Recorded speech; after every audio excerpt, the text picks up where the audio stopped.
আসসালামু আলাইকুম গাইস, সবাই কেমন আছেন? মালয়েশিয়ায় কীভাবে প্রজেক্ট স্টোরে কীভাবে মাল পিন্ডাই করে সেটা আমরা দেখাচ্ছি।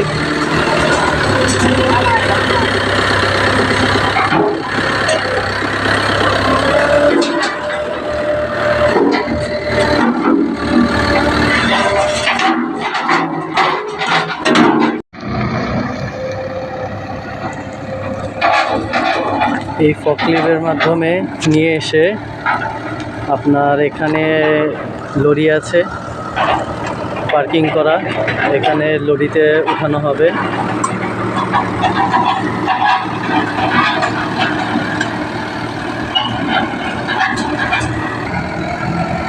যখন এক প্রজেক্টের বারাং আরেক প্রজেক্টে পাঠানো হয়, ঠিক একইভাবে স্টোর থেকে যখন প্রজেক্টে বারাং পিন্ডাই করা হয়, ঠিক এইভাবে তখন বারাংগুলা পিন্ডাই করে।